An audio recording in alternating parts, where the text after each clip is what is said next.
So this is Danny Cannon. Ian Lafrene. And Dick Clement.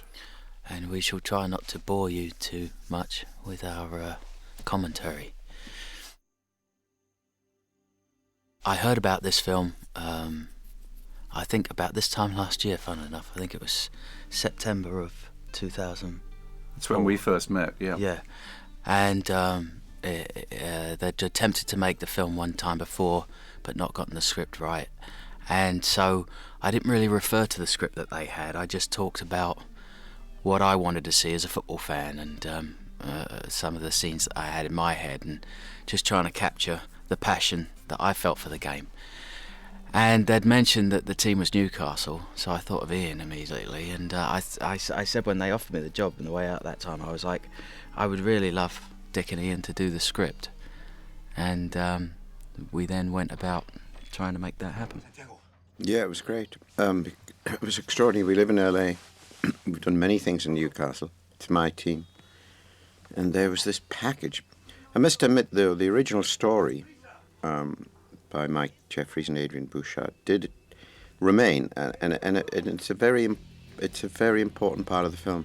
It's one of its attractions that you take a kid from such a different cultural background, which is East Los Angeles, and then take him to the northeast of England. It was so much more colourful than doing a film just about an English guy who becomes famous. I remember I was in Newcastle in February of that year, and I met Freddie Shepherd, who's the chairman of Newcastle, and at something completely unrelated, and we said, oh, we're doing this film about a young kid from LA who comes to play for Newcastle, and I thought, oh yeah, and had no idea that 8 months later we'd actually be called onto it. Yeah. It's extraordinary. We're sitting here only a year after the three of us met.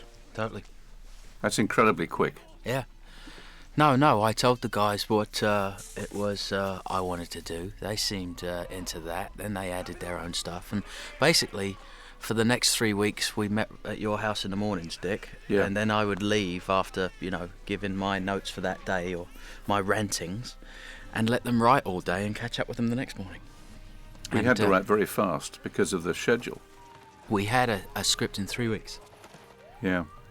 There's a lot of Spanish at the beginning of this movie, and if you remember, that was one of the first decisions that we talked about, was to say that, you have to establish that this family speaks Spanish at the beginning of the movie. Otherwise, you just won't believe it. And we didn't know whether people were going to be scared by the number of subtitles in the first few minutes, but we went for it. Here's Kuno. Tell us about how you cast him, Danny.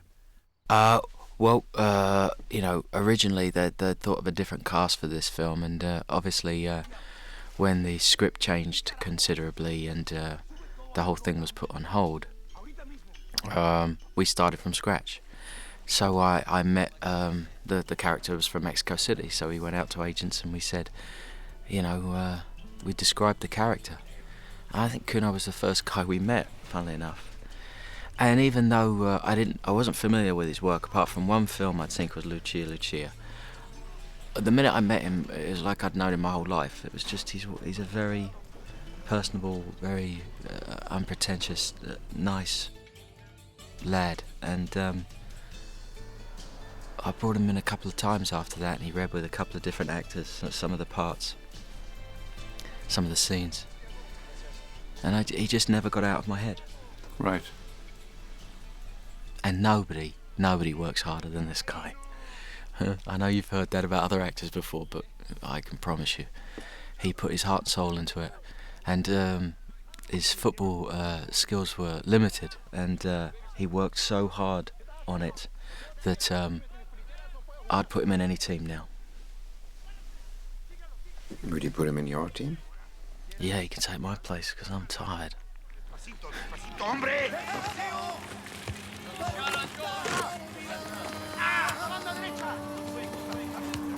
I remember pitching this about putting the cardboard in as shin pads because it's something I'd seen. Where did you see that? It was actually at MacArthur Park. Right. Yeah, it seemed to be one of the best images to, I remember it was your idea, but to establish that this is football at sort of fairly basic level.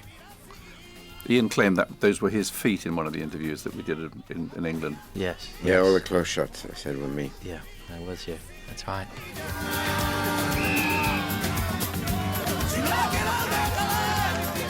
You both play football, or you? I used to. I still do, very poorly. This was a great location, wasn't it? It was a great location. Small house with entire downtown Los Angeles behind it. Our location manager, Doug, in Los Angeles, it was the first thing he showed me, because I described it, and he said, I know where that is. The bus that went by says Young Americans on the side. That was my first film. I'm sorry, I had a little bit of indulgence there, but couldn't resist it, yeah. We were on the set for this day's shooting. Miriam, absolutely marvellous. This was a house that was under construction in that neighbourhood that basically Lawrence Dorman, our production designer, just completely did from scratch, based on the colour palette. The colour palette of the film, obviously, at the beginning is rather warm, earth tones, reds, and it changes once he gets to freezing cold Newcastle into cooler tones. And, Your director of photography was a guy you'd worked with on CSI. CSI, wasn't Michael Barrett, yes, absolutely. Yeah, It was a fantastic job. yeah, Michael's great and a friend, and he, again, somebody who does enormous amounts of prep, just, so helpful to a director that when somebody takes that burden from you. We wrote this scene deliberately so that Santiago would be forced to speak English. Otherwise, we thought people would be getting worried that they hadn't heard a word of English and we're getting 10 minutes into the movie, they might think they'd wandered into the wrong cinema. So we deliberately created this situation where he has to talk English in this scene.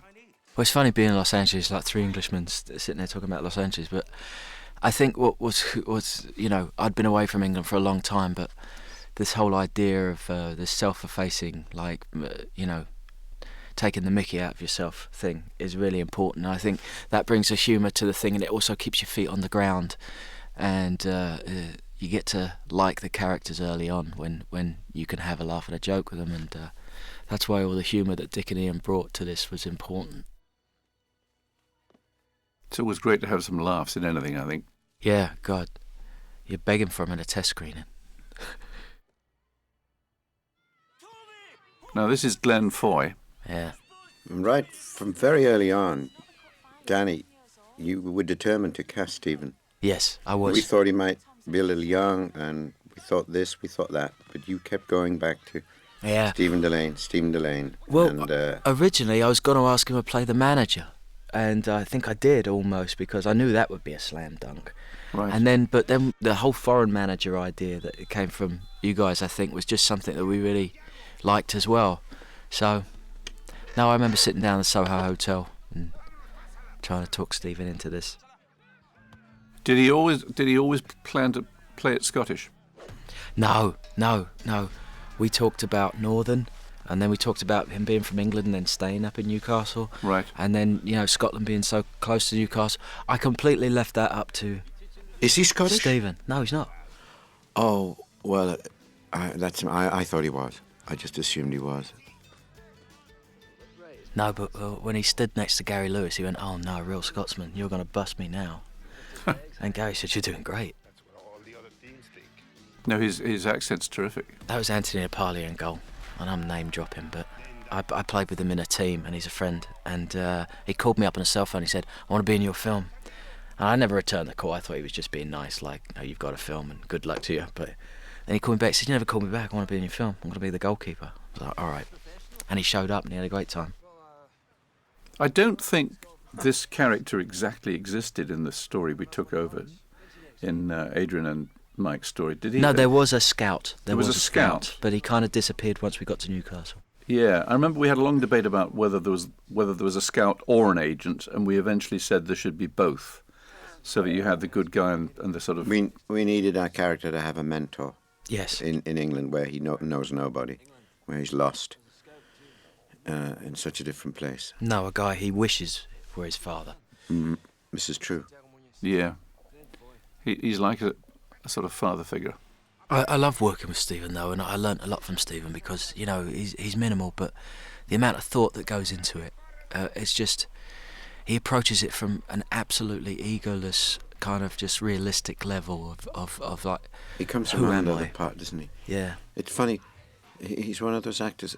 When people see the film once, twice, and see it again, he suddenly creeps up on them, and then they say, "God, isn't Stephen Delane good?" Yeah, and that's literally because he's just so concentrated on what it is. If I was getting ahead of myself, or if I was being pretentious in any way, he'd be the first to catch it.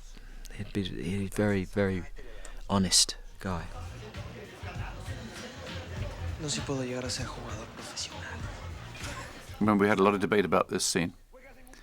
Not wanting to make the dad seem like a drunk, and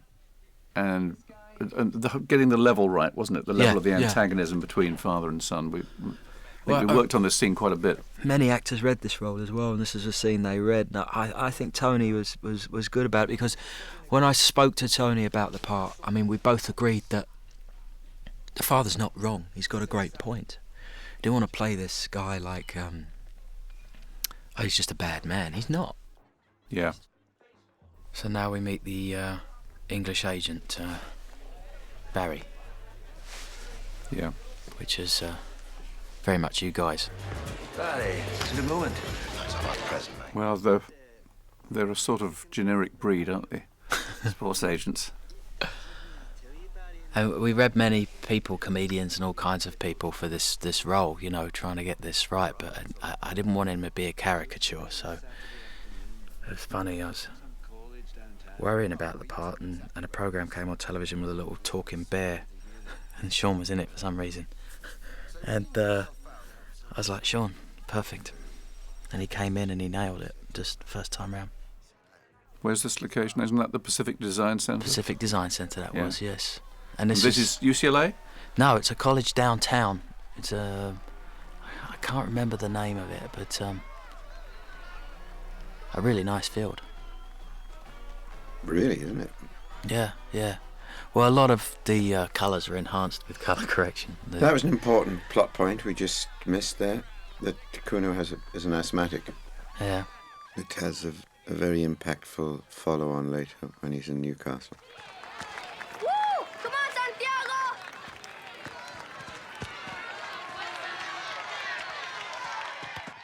Well, you know, this was in the cutting room. You know, my excellent editor, Chris Dickens. You know, it's just one of the scenes we spent a little time on, because this is where we first went, how much football is going to be in this film? You know, Mm-hmm. I mean, I covered the granny out of it on the day, but I had the footage and had the great players there. A lot of these guys playing were people I've played with in leagues here in Los Angeles, and the manager of Hollywood United, my team, Ian Carrington, helped me get the guys together. But that was the moment where we decided how much football we were going to see.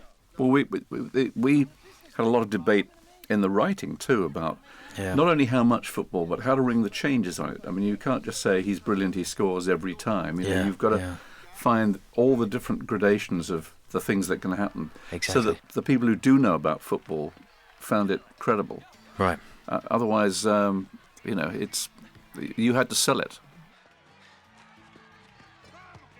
No, and it's funny, I threw a lot at it, 3 cameras every time, and different lenses, and one on a huge piece of track, and Steadicam and handheld, IMOs running along with them, and 45-degree shutter and not, and so many of these things. But actually in the cutting room, less was more, and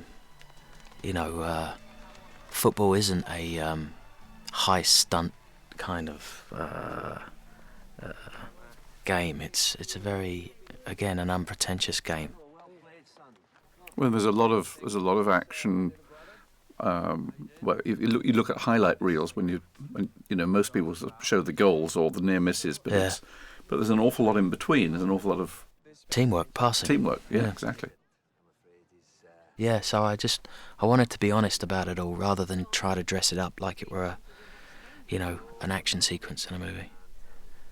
But I gotta say, the hardest things I've ever shot is football. I mean, non-stop action, 22 people and 100 yards. Yeah. It's capturing lightning in a bottle.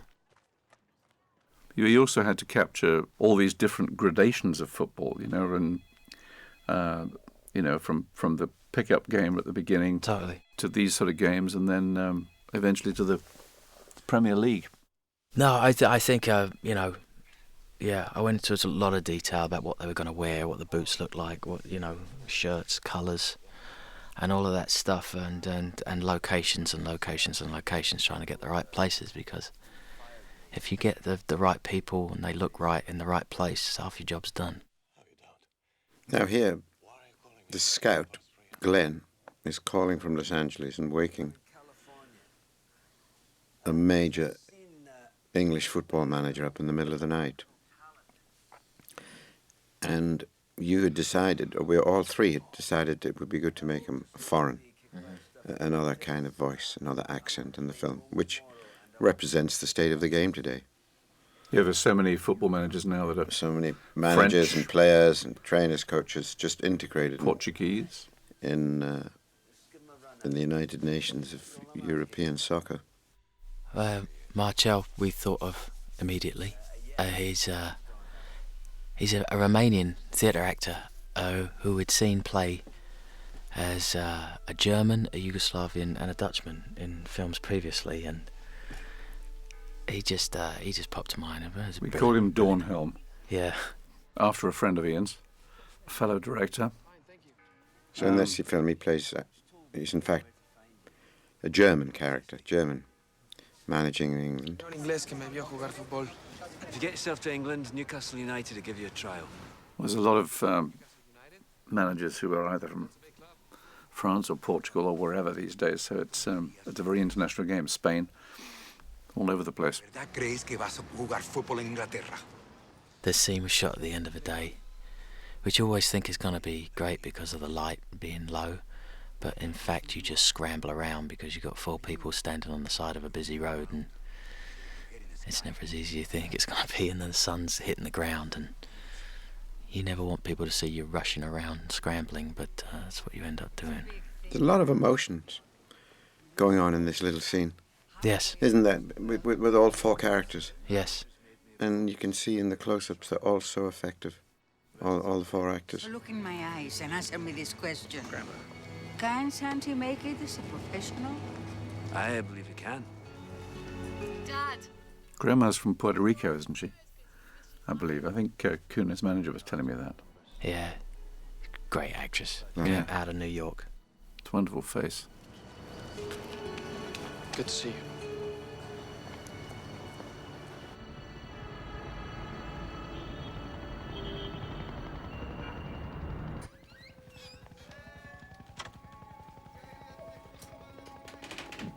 I wanted him to take with him when he was in the previous scene, like this one in the bedroom. He touches the World Cup picture on his wall, which is the only picture he took with him from Mexico, because it was just something we were talking about, this being a trilogy. Right. I think it was one thing that should carry through. One day he'll actually touch a real World Cup, perhaps that was his dream. So he touches it with good luck sometimes. Yeah.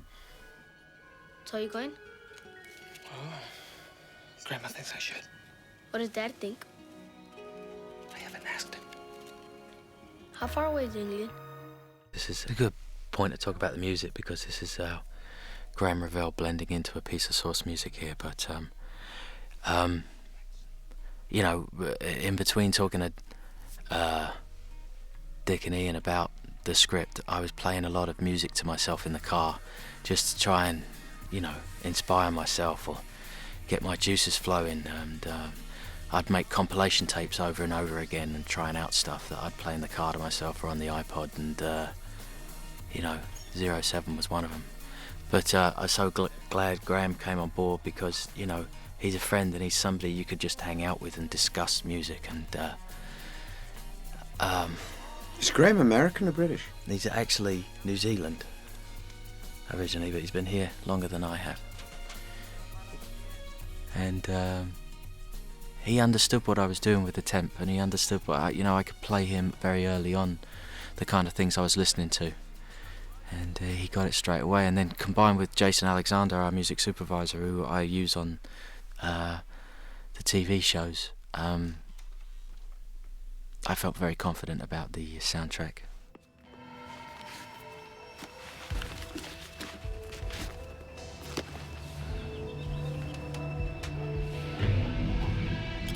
How could you do this, Dad? And here's the big confrontation. It's a scene that could be played many different ways, you know, and it's you have to resist that urge to make it super dynamic by everybody popping veins all the time. You know, the truth is, Dad's got a good point, you know, and he absolutely believes he's right, so we just came from that angle. You know, have a drink, sit down, relax, you're in the right. And when you fail, how you gonna come back with no papers? Well, I got one chance, and you think I should just... And when Kuno insults him here, that's the only time it gets heated. In Mexico, I work construction, and at night I clean up... What's interesting from when we've been watching audiences is that you don't have to be a football fan to like this movie, and I think one of the reasons is that, and this is really where people get hooked, when they get hooked in the basic human story of the confrontation between father and son, which again was an element we inherited in, didn't we? That had always been there, and this whole plot device of buying the truck was another thing which we didn't change from Mike and Adrian's story. We thought it was, you know. But it's good because it's a very emotional scene. But the father isn't a bad guy. There's this in his mind, an absolute logic and validity about what he's saying. And then... Here's your hometown, Ian. My hometown. Extraordinary. Now, this character was entirely ours, I think. Yeah.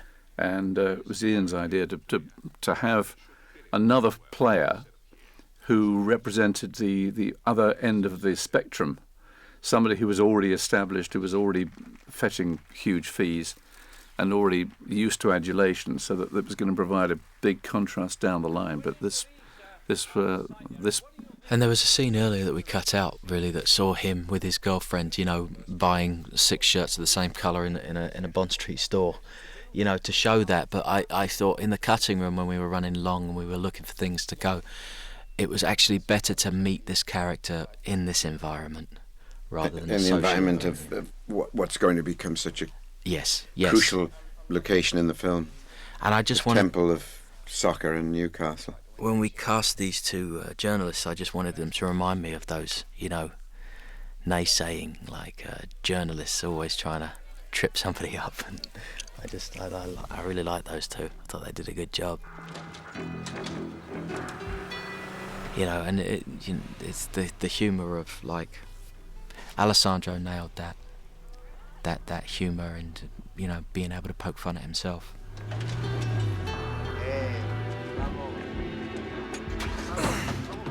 You know, Alessandro came about basically because I called a friend of mine who was going to do a film about football quite a few years ago, and I said, who can play? What good actors can play? And that was one of the first names he gave me, and I just thought, he's a great actor. Contacted him immediately. Bien. No necesito oír esto. Here's where one of your friends at the premiere started to go in. Somewhere around here. Yeah, it's her wonderful face. It's the line coming up when she says that she really just sold some old things from the past. Well, she does a look on her face. And she has a look on her face. It's beautiful, yes. And the women sitting next to me at the premiere, out came the handkerchiefs. Oh, that's great. That's great. When I was mixing the film at Shepperton with a great team, my mum and dad visited me on the day we were mixing this, and I walked them out to their car at the end, and they said, "You got a winner there." And I don't care what anyone says. It's not until your parents like something that it's any good. Because we thought your last film was crap. Yeah, they do. They don't think they haven't said that. This is a good line. Who's going to help you with your homework? You're not going to do it if I'm not here. You'll do it. You know, who's going to do it? He'll do it. He's got a great face, this kid. Yeah. Tonight? Sure. Before your father gets home. Mira. when your mother walked out. I wanted to stay back from the actors. I'm on long lenses and just giving them the moments. I'm just slowly zooming in. I stand next to the operator with a zoom gun, something I learnt on the series, you know, that you don't need to do anything too flashy. You just keep your finger on that button. If you want to go in, you can. If you don't, stand back. Take it.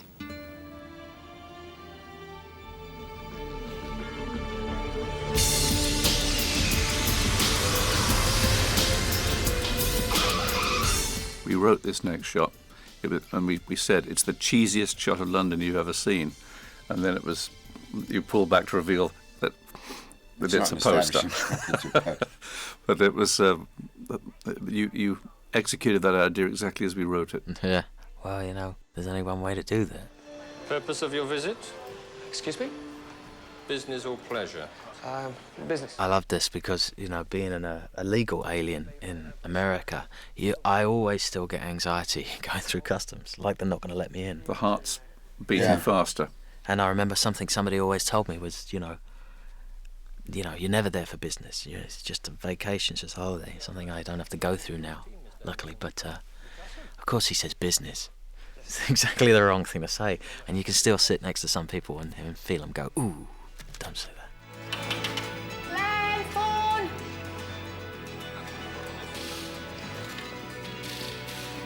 This wasn't what Glenn originally did, was it? We originally had him working in a Tire depot, I think. Tire depot, and it was sort of a business now. hard to find and a little bit more boring, so we changed it. Yeah. He has a business, restoring old cars, but then we learn, of course, that Glenn is an ex-professional soccer player.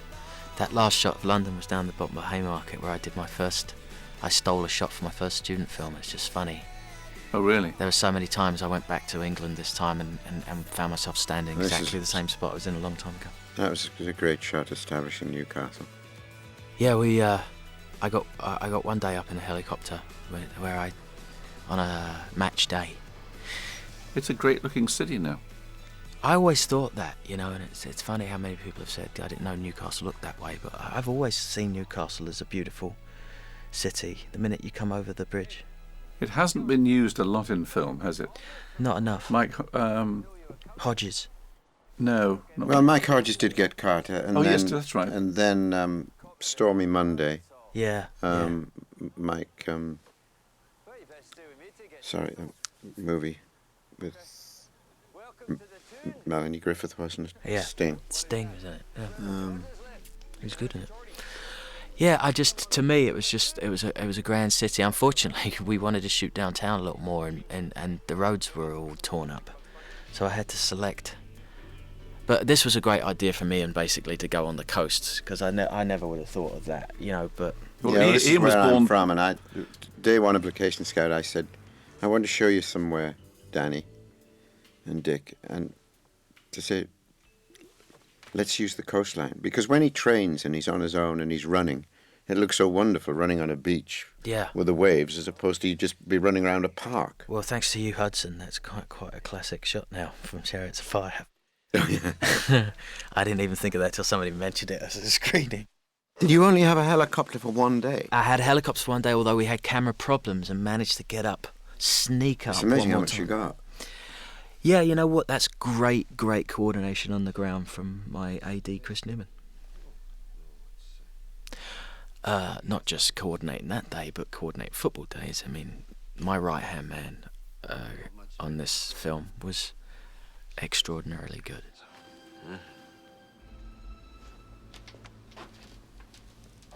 Santiago, your dinner's ready. This was all Lawrence's set because I just, had a very clear idea. Once you go to the beach and you see those houses and you want it to be one of those, then we controlled it at Pinewood Studios, luckily, and very glad I did that because we got the palette just right, and I could shoot through doors and get away from people a little bit more. Well, this is I listened to this song at the very beginning, and while we were writing, Noel Gallagher was recording a new album with his band in Los Angeles, and I got a meeting with him, and I said I had him for a very short amount of time. He's never done songs for films before, and I said, "You're the only band I want to use on this film." And Cast No Shadow is an important song to me, and I'd like to play that. And I'd like a version of it. And then I asked for another completely original song. I asked a lot of him that day, and just weeks later he came through with both. They're absolutely fantastic. They're both so perfect for the film. We're so lucky. We're so lucky that he became a collaborator for the film. I just think he did an extraordinary job. I think this looks so cold. This is your signature shot from the movie for me, Danny. I mean, this is the one. I remember seeing it in the. I think it's in the trailer as well, isn't it? But this is such a great shot. Yeah. And with this wave about to break over him here, I mean, and to me, it's just such a memorable image for the whole movie. And it's so far from Los Angeles. Yeah, and I think it's one of the images you'll keep with you when you remember the film. After a couple of years, you're going to remember this sequence.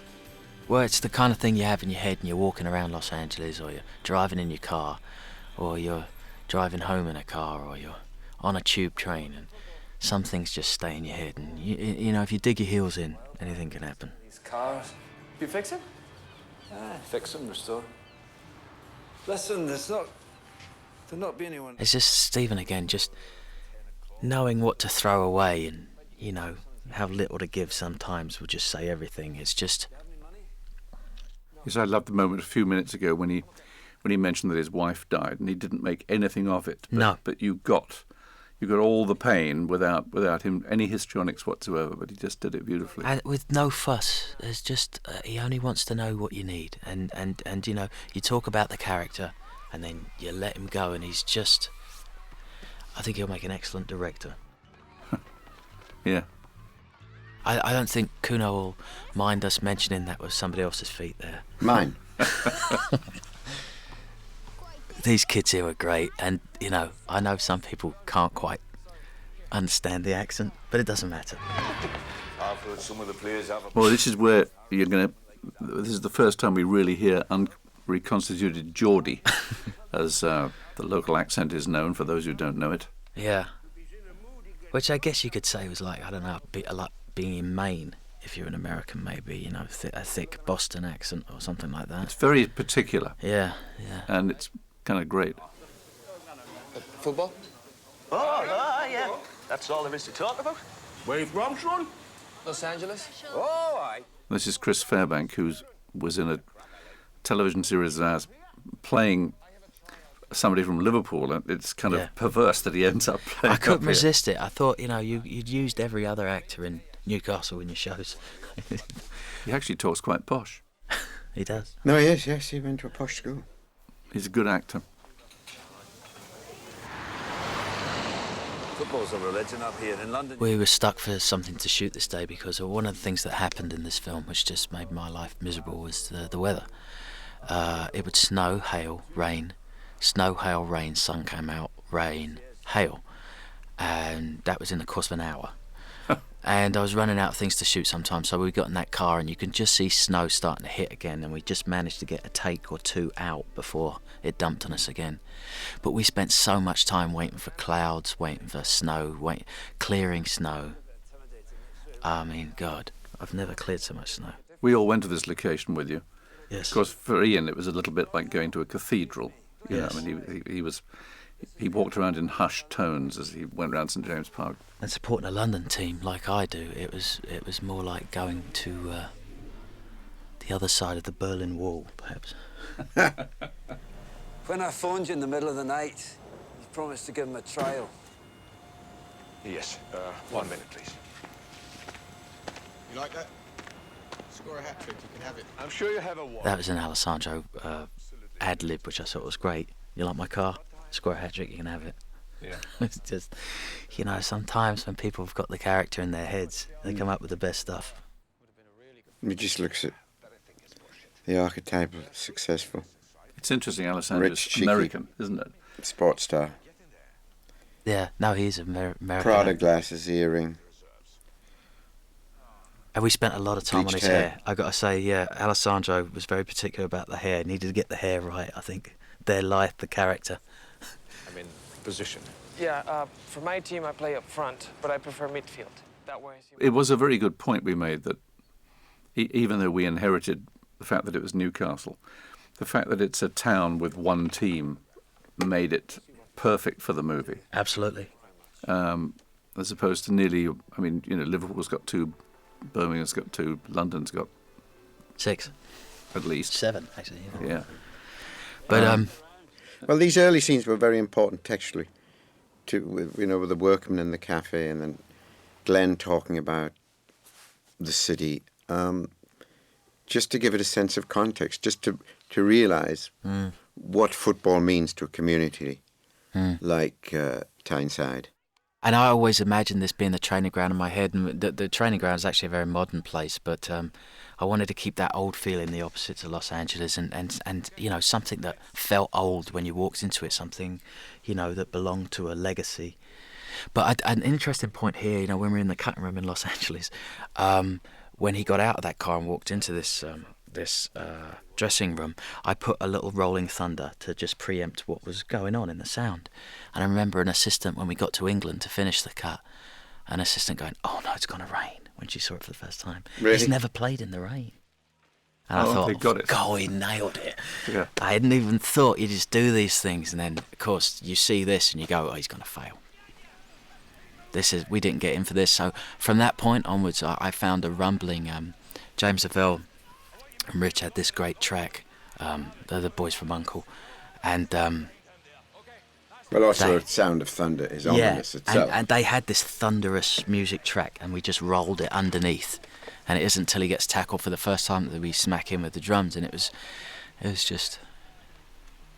I cannot tell you how hard it was to shoot this, and I'm not just saying that from my perspective. I'm saying that these brave lads, our B team, our reserve team here, fantastic football players, fantastic lads, who just made this film good. I saluted them at the end of these. It was supposed to be in one day, and I had a couple of shots hang over to the next day, and it was the only day it didn't rain. So he had 6 water towers spraying ice cold water on this cast all day. Wow. And nobody complained. And Kuno had to hit the ground over and over and over again. And, you know... He earned his money that day. Oh my God. The concentration I have. And of course, over the sound of the towers and being so far away, because I was on long lenses trying not to cut up the pitch with the cameras, all you do is yell at them all day. You know, move over there, do this, do that again, didn't quite get it. Because you're trying to keep it in focus, you're trying to keep it interesting, trying to give the editor and myself enough coverage to give it that anxious feel, you know. And it was obviously a nightmare. Yeah. Looks great though. Yeah, no, you go through that, but you still leave that day knowing that everybody wants to hang you.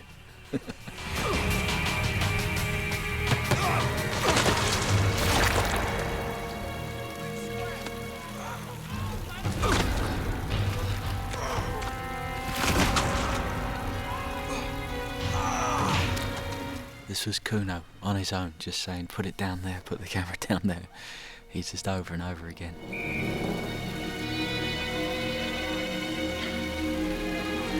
You can see the sun trying to come through.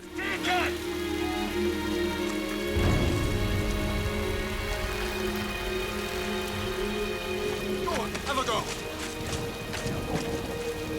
Face up!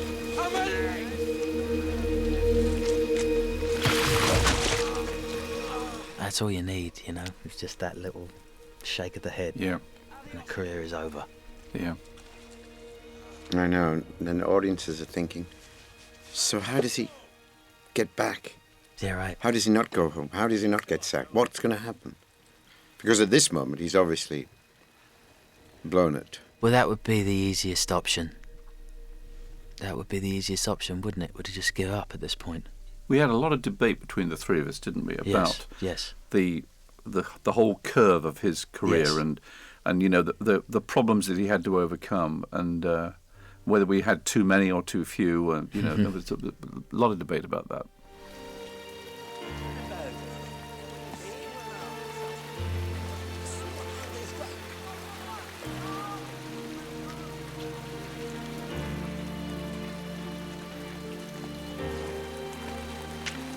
I love doing this scene. I mean, even though they're a nightmare to do, you know, I'd given in. I was just standing in the rain at this point, but you know, he can't look at him. You know, he glances at him, but it's... Yeah. And I think Stephen made a great choice here, which we talked about, which was just like, a lot of people would have gone, it's all right, it's going to be all right, and I want you to like me still. And he didn't. He goes, get in the car. You know, he's disappointed too. Yeah. You know, that was kind of a terrible show that we just put on. Yeah. You know, I mean, he doesn't want to take it out on him, but, you know, I thought that was a great choice. Yes, it was a great shot. You know, my father believes people have a place in life. You work, you feed your family, you die.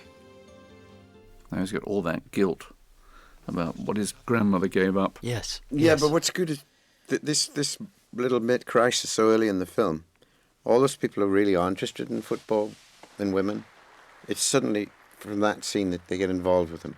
Yes. And his emotions. Yes. The pain that he's feeling. The reason he has feelings about himself that he does because of his father.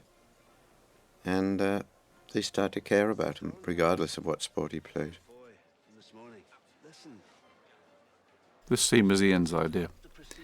And I remember when you thought about it as a setting, and this big speech he's got coming up is pretty much one of your speeches, Ian. I remember you. Yeah, you pitched this to the first time I met you, I think. Yeah. You know, I talked about this character being a bigger character in the film. I think this is how Ian expressed him. I liked it. I know Stephen had a couple of... It was his first day, and he had a couple of difficulties about what to wear. And I remember, you know, his first instinct was the right one. He should still wear the same thing he wore on that pitch. It's still got the rain. I said it's still got Santiago's blood on it. You know what I mean? I know it's just mud, but it's just I was being dramatic. But key speech. And we shot it very early on in the film, and I just remember being in the cutting room, knowing exactly what to do at the end, and in the mix too, just to drop all the sound out at the end when these two men lock eyes. It's a deal they're making amongst men who know family. You know, it's gone beyond football at this point, it's gone beyond politics. This is a grown man asking for a favour, and he's never done it before. And I like the honour of that. But he stands up to him, you know, and he drinks the expensive wine.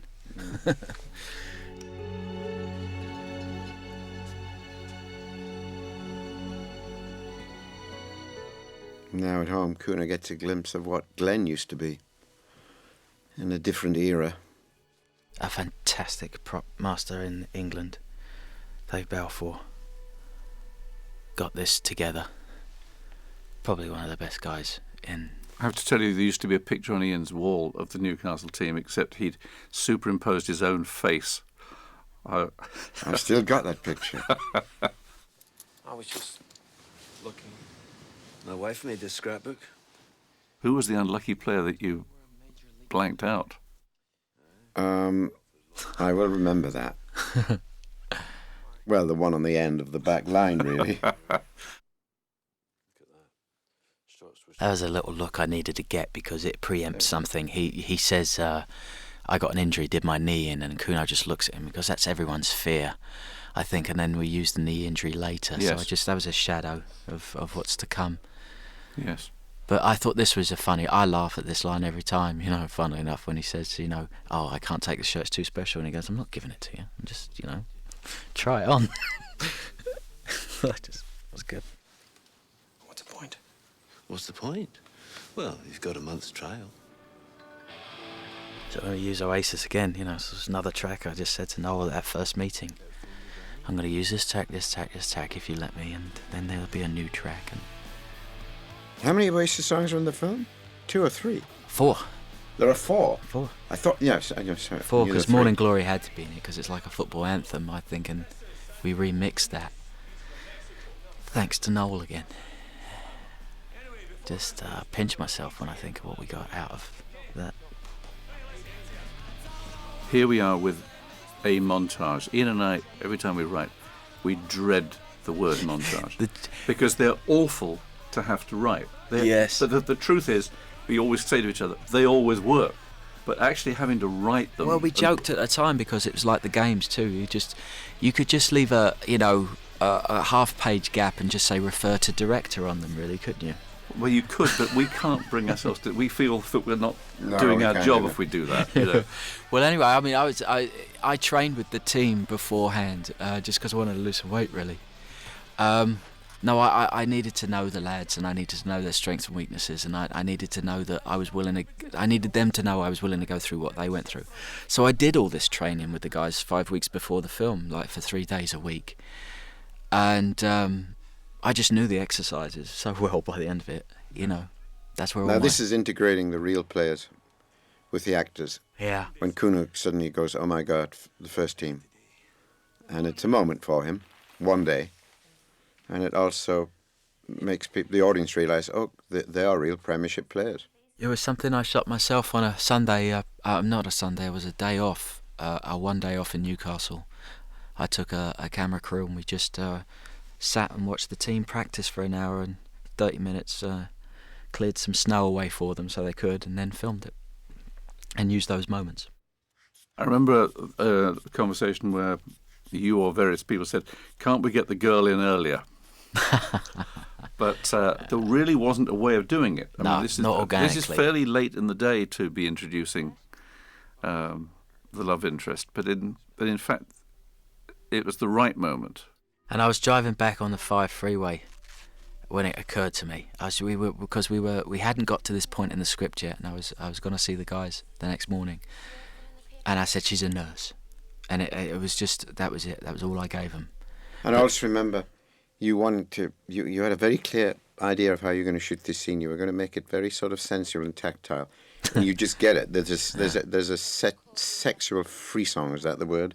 Yeah. And in the scene, which you always knew you could get. I don't know. Just the arm and the blood pressure, and a touch, and a whiff of perfume, and exactly. and yes. an inch from her hair, and it just comes across. Well, anyone would not be attracted to Anna Friel. No, every time she's so pretty, I would make her so lean good. over and read the pages of the script so I could just be that guy for a second. And when Anna was cast, she doesn't have a Geordie accent.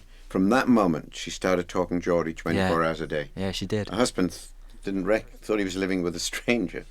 Every time she met her, she never, ever dropped that accent until the film finished. Yeah, I'd have thought that was quite a good thing to have your wife become somebody else for a while. What, even her? Anyway, she's absolutely lovely, and it was just an absolute pleasure when she came in to read for us, and it was just great. And we were like, well, there she goes. There goes Roz. Wasn't this the first day of shooting? It was. And then she said, then we found out later she was pregnant when she came in and read for us because the tabloid pictures of her announcing her pregnancy were leaving the audition, leaving the hotel. Really? Yeah, and we said, well, I remember when my wife was pregnant, I remember thinking, no, it should be all right. I mean, we should shoot quick enough. But by the time she did the last scene, she was quite big. And when we get to that later, I shall show you how close we remained. Kieran O'Brien, fantastic actor, brought so much life to it, very dedicated, understood the part brilliantly. Well, he's using a Liverpool accent. No, Is that where he's from? He's Manc. He supports Liverpool. Is it? He's a guy from Manchester who South supports City. Liverpool. He's basically schizophrenic. Right. Saw me from school when I was 14. Yeah. How's it going? Early days. Our lad here is from Liverpool, Jamie. Well, that's who I meant. Yeah, sorry, I was talking my about mistake. Kieran. Picture's going too fast. There you go. So there's the Manc and the Scouser. But I always wanted that part to be, a more frail character because of what's going to happen to him. See, here we go on the beach, the coastline. It's just so different. Yeah, absolutely, and freezing. I just wanted to get the line in this scene about 2 jackets and a ball is all you need. And that's Great. Because to me that's what football will always be, the biggest sport around the world because of that. I know. 2 guys, 2 coats, and they pick up teams. Yeah, and a ball, it's all you need.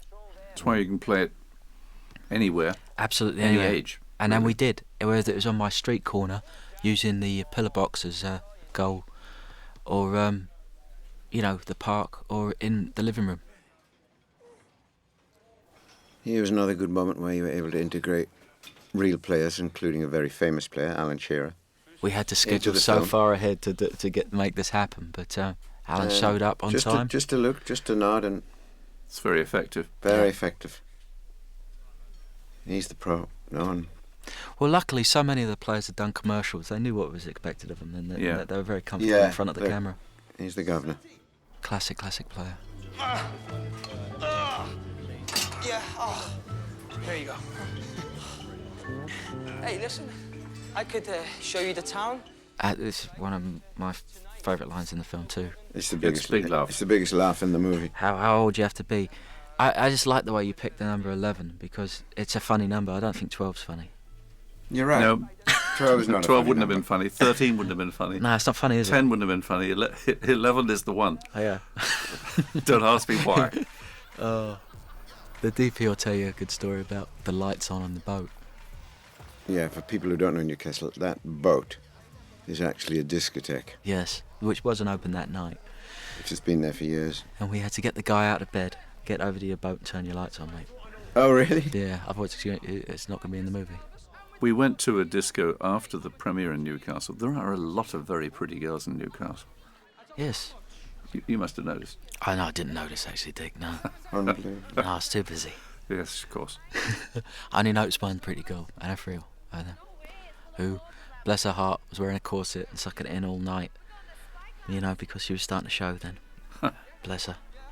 And what a trooper. Take one of this. Kevin managed to tip all of that wine over Anna, Oh, did he? which delayed shooting just a little bit and almost put us into overtime. But Oh, boy. Do you shoot that in Newcastle or London? no, this is in my local in London, Right, Sir Richard Steele's on Haverstock Hill. right. And it was just one of the things that I knew it was perfect. And I was forced to revisit my past whilst prepping this film. That's all I can tell you. It's another story. I'm sorry, but I don't know what that means. It means don't change. Don't become something you're not. But I've sat so many winter nights at that very table. Really? Oh, she's so pretty there. She is. That's a great line too. I mean, just, because it's true. While you two get googly-eyed at each other. You're the one with the toe. What? You had fungus behind your big toenail. Somebody told me this kid had almost given up acting. Yeah, he'd become a postman. Yeah. And he's fantastic. And glad to say, perhaps this film turns that around for him again. I don't know. He looks so real. He looks really He is. completely real. He reminds me of a real young soccer player, Jamie Milner, who went from Newcastle to Exactly, Milner. Yeah. Who's he playing for now? I'd think they'd put a tad more meat on his bones, but It's another montage, Ian. Almost. This was cut a lot shorter, this scene, for time. It isn't really a montage, actually. This was varying the changes, putting it in the indoor arena. Yeah, I just, thank God I could just get out of that horrible weather for a little while. It's Ian's weather you're talking about, Danny. You're welcome to it. But that's why he lives in Los Angeles. The only bad thing about Eric Dornhelm, the name, is that his shirt now says Ed. No, against all this blue and cold, I just wanted the guys in red. That's just a tiny little thing there, just to make him pop. I always liked this scene. I think this was a holdover from the original. This was in Mike and Adrian's script, definitely. Absolutely. It's the line about him. It's a famous old saying about sports. Yeah, that there's the character Santiago, because he's gifted, he does have a tendency to keep the ball because he was so much better than all the people he used to play with. Yes. That he kept the ball more than them because. And arguably, it's a Latin American thing. And it's a Latin American thing, and one of the lessons he learns here is that it's a different game. It's a team game. There's no I in team. But there is a me, if you look carefully. One in the back. Okay? Yeah. And he sneaks a surreptitious tug on the old inhaler at this point, and his new nemesis sees it. Anyway, so game day, I got these shots the same day we did the beach, and they were actually playing another team that day, but managed to steal some things. It was all about getting low. I think this is when people who don't live, well, I think Americans particularly, will suddenly realise what a big deal it is when you see these shots and you see it's a really serious stadium. And it's the moment when Santiago first is exposed to. Well, it's funny when we to this passion and the scale. Every time a major Premiership team plays, the amount of times it's played around the world is like 5 Super Bowls. The actual people who watch the game. So it's that the numbers give you that idea.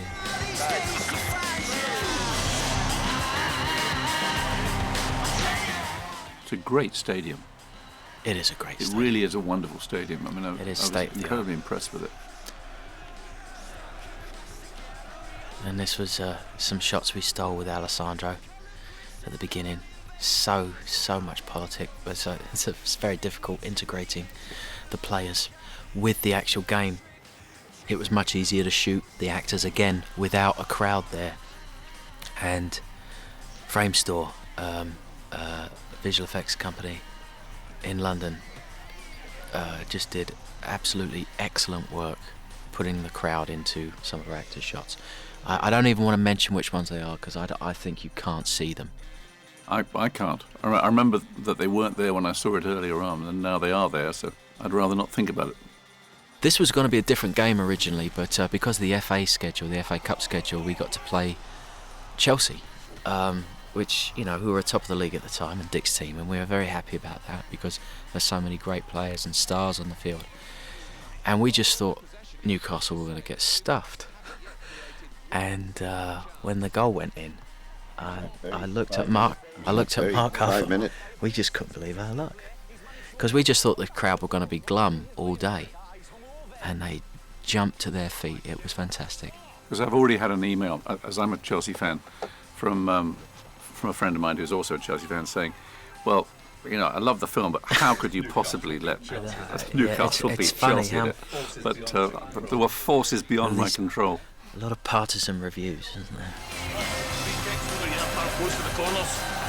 Wait a second. Again, that crowd was not there. And it's just Frame Store. Absolutely excellent. Right. Stephen and Lee playing Gavin's entourage. I was just so lucky to get them. I know I had to really beg them to do it, but I just needed 2 talented people who could improvise, and they never let me down. Right. Only 5 minutes left to play. Still no score. No Chelsea. Again, it didn't know whether it wanted to snow or rain or, just... This was the game where Wayne Bridge broke his leg. And that shot was in there. I know. That sheer tackle. But, and there's the goal. And there's them going to their feet. And this was us simulating it. And Martin Tyler, what a trooper. He came in twice in the cutting room just to give us more voiceover if we needed it. That's the sports narrator. Fantastic special effects. Paul in England gave me Mist because the script said Mist. And would you like Mist? Yes, I would. Thank you. And there it was. She's some of the best crews in the world.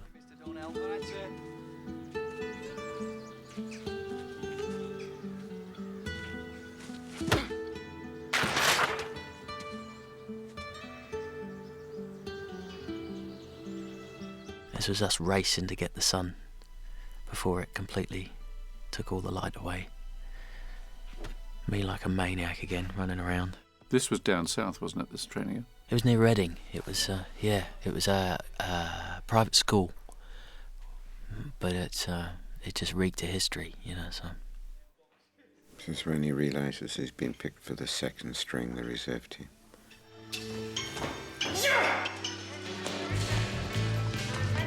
There's a little cut I made there. Dick and Ian had some great dialogue for the two women who were mopping up the floor there, criticising the team like they knew how to manage it. Mm-hmm. It just went out for time. It was our running gag to have everybody, whoever they were, having an opinion about the Do you team. play for Newcastle? Yeah.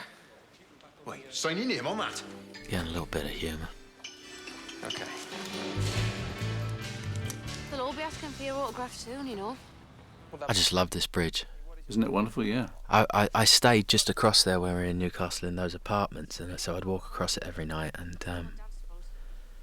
it's tough to know how to shoot it because you can't get an angle on it because it bends so far away. Yes. So there's again Anna, very pregnant here. Guys, and the next, the ridiculously rich arseholes who walk out on the families. It was my mother who left mine. Why? What happened? My father never talks about it. All I remember is... Bridges are great, aren't they? Photographically. I just, it's glorious. Yeah. Like I said, I would have spent more time down in Newcastle if the schedule would have allowed it, if the weather would have allowed it, and if the roadworks hadn't been so bad down there. But unfortunately, it was a lot of the... It's going to be very pedestrianised around there now, isn't it? But it's great that it's on hills. Yes. There's always something in frame. Yes. Behind it. Yes. To make it happen? For that, you have to ask the Saints. It's a little addition we made on the day about he's never seen me play, my dad. Which I thought when we did it might be too much actually, but in the cutting room we kind of got used to it like that. Me llamo Santiago. Se le escuchaba muy feliz. There's a great little exchange that Tony does with his younger son here. Jugará mañana por la noche. Para la reserva. It's good to see the family. Yeah. Remind the audience where he's from. Yeah. How proud they are and how indifferent the father is. And to hear Los Angeles outside the window and see the sunlight again. and absolutely. But I think this little look here, as the son looks at him and he just gives him that just one tiny little look of don't even think about it. And the next time we see him, he's going to have a lawnmower on his back, and The dagger's hamstring seems to be holding up, so we're going to give him a run for at least half. Santiago, I want you on the right flank, but keep tracking the number. Andy's in the background there. All right. Because, he was really... I mean, Chris Newman, I've mentioned, the first assistant director who just saved my life through this. Andy's the other guy. He's my other brother for life. You were saying he's like a football choreographer. Yeah. He was just, while I was arranging cameras and talking to actors, I mean, he was out there with our team and with lookalike players and, actually out there drilling them. Just do it again, do it again, do it again. He was in the paper the other day being quoted as saying that, it's very strange when he's directing these players who are much better players than he is, he said. But on the other hand, he knew what you wanted and what you were trying to get. Oh, it was great when he came out to visit in Los Angeles. He played with my team, and he went out and scored a hat trick. It was great. Right. And he's my brother for life. I mean, he took half of my burden that day, and and if I changed it, give it to him now, cross it this way, and actually beat him twice, it just go back out there with the ball, guys gather round, here we go again, do it again, do it again. I mean, he was like our football assistant director. Yes. What does Andy do when he's not technical advising? Dream Team. You know that series in England, Dream Team. He's in it, or is he advisor on that? He's everything. I think he's in it and does the football. Paul Dalglish, pretty much the captain of our B team there.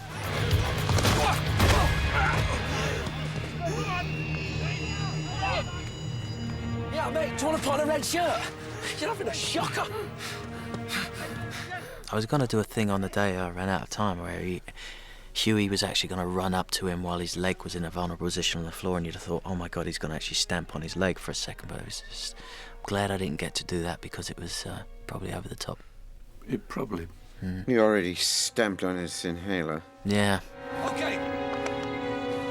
There's all my lads back there, my team.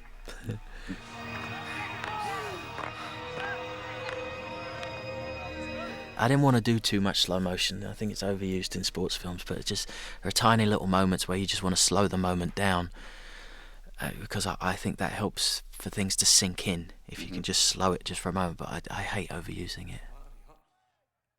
I much prefer to stay in nice wide shots like this and just imagine we're looking at scenes through a keyhole rather than being up everyone's nose all the time.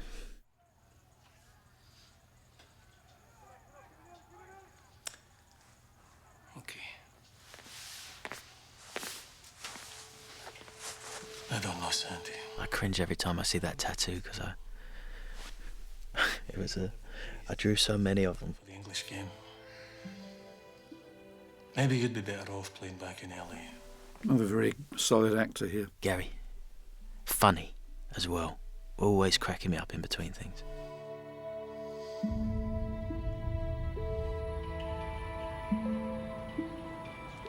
I love this neighbourhood. I mean, where was this? We had a fantastic. Emma is one of the best location people ever, and she sent these pictures back because I said find some nice views, find some views. And when I was in Los Angeles and we were writing, and she would send back these pictures, and every now and then I'd say, take me to this place. And all the local kids came out and swung around on our crane and had to be corralled. It must have been the West End. Yes, Santiago. She'll be down in a minute. Thank you, Barbara. Frances Barber. No, thank you. She lost a few lines in the cut. Not because of her. No, because of just speed. The backstory. Yeah. Riot house in those days. Aren't you meeting your friends at the Wheat Sheaf? No mad rush. The mother was married to a rock star. Nice to meet you, Santiago. She was in Still Crazy. Another film we did. That we wrote. It was a funny thing to make her rock and roll because when she answers the door, it's like, you know, going to Dracula's castle. It's yes. Funny. What's wrong? I lied. It's funny. Kuno worried about this scene, you know, getting the tone right, and it's just the more we played it down, the better it played, you know. Okay, well, have you told them? If I'd done that. And where was this shot? The interior. Yes, we were in London. This is we shot all of this before we went to Richard Steele's and did the wine bar scene. I'm so sorry. Raced across town to do that in the same day. The whole schedule was 40 days. I think it might have been 42, which you know, wasn't many compared to average 70 to 100 day schedules on films these days. It was just dumb to think. But you know what? Probably I would like to have spent more time on the football, but sometimes it doesn't make a scene better to have all day to do it. Sometimes it's, you know, you overindulge and you get lost. It's good to just have one take on it, one perspective, and just get out there and do it. We worked on one film which had the most leisurely schedule we've ever known. I'm not going to mention it. But it didn't help. You're absolutely right. It doesn't help. Really help. didn't. I mean, we looked at the call sheet sometimes and said, is this all you're shooting today? And it didn't make it better. Well, our schedules didn't look like that. No. A certain amount of pressure's good. My favourite schedule was the call sheet that came out. It said interior stadium, Liverpool versus Newcastle, and that was it. I was so jealous that he got to do this over and over again. I said attack was my only direction there, I think. I remember coming up with the idea of this cut. Yes. From yeah. You know, so you think for a moment that maybe they're in bed, and then you discover it's Alessandro. No, we kicked this one around. I remember, you know, I had a take on this, you had a take on this, and it was kicked around in your office, and it was. I love him picking up this. Yeah, no, he arm was so rough of with the girl. Yes, seeing her watch. Thank God he only picks an arm up.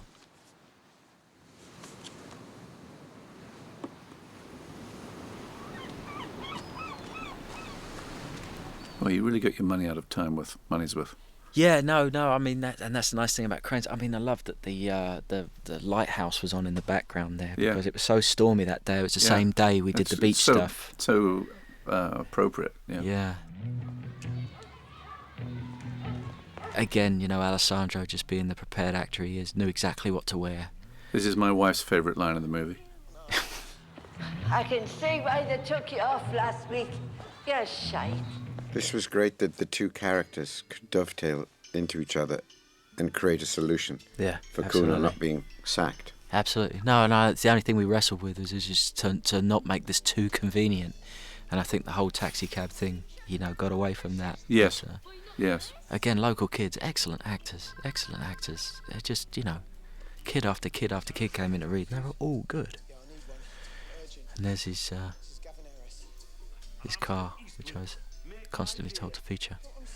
And in the background there goes his tyre. I know, that is a funny shot that I missed the first time. And that, thanks to my first AD again, Chris Newman, who just said, "Would you like the tyre to be going away in the background?" That is so funny. Yes, please. Well done, that man. And I like this line coming up, celebrity in peril. You can see dock crates there. That must have been Wallsend, where you were. Did you see that location? I didn't know things through names, just, kind of like... Well, just where you were, because you could see the old cranes. Yes, the docks, that's yeah. Wallsend. That's the birthplace of Sting. Is it really? To add a little... I would have gone... I would have given flowers if I'd have known. And Jimmy Nail. Well, when you told me that where we were in Tyneside was where Ridley Scott went to school, it was just kind of like... that finalised it for me. That finalised. Yeah. That and the cake shop around the corner, which did excellent donuts. Well, I did talk to Ridley Scott when in the middle of you making this film. Yeah? And I said, we've just been shooting in Tynemouth. Right. You couldn't believe it. Fantastic. I hope he sees the film. So can all the other lads. I mean, technically... What? He's better than you? I like it too. This is the strangest look from Kuno there. Just didn't know what to say. But I think we stole that from another moment. He's got asthma, for God's sake. This is true. Yes, sir, but I try to hide it. Of course, a lot of people watching may not realise Alessandro is American. Yep. Boston. Boston, yeah, and he has that. But his wife is English, so... he did upper class English in the Jane Austen very film, good. And now he does your... I saw him in Laurel Canyon do it, but... That was rock and roll English. I've been Best Laid Plans, I remember just absolutely loving, which was him. I remember loving that film and just always been a fan since. And boy, can he play. There are no doubles on Alessandro. He enjoyed himself too, didn't he? Yes. Playing with the big boys. Yeah, I Just mean, loved it. God, they were all living my dream while I was... And being paid for it. Yes, yes. Not much, though.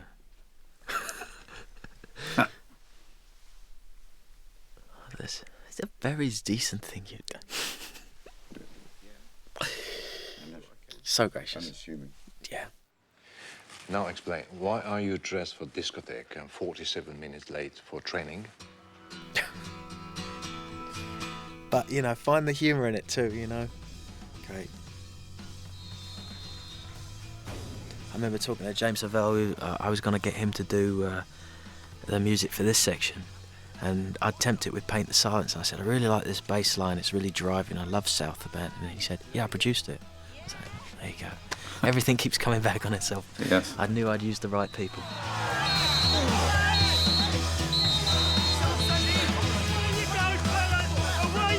This was a real game? Yeah, we just went out there and filmed on this one, really, and just, that's Kuno shooting that ball. It went in, take one. Wow. Yeah. All that training paid off.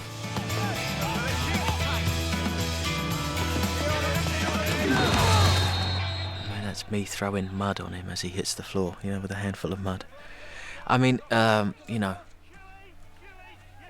it was agony getting teams to agree to allow us to use the grounds, and the groundsmen would stand there and watch us and shake their heads disapprovingly as we ran around on their fields. On their hallowed turf. Yes. Hey, if you shag it, I'll kill you. Yeah, it was... I cannot tell you how many schedules we did, because we could get on this field but only on that day, and that's the only day we can go to that field, and this team doesn't want to,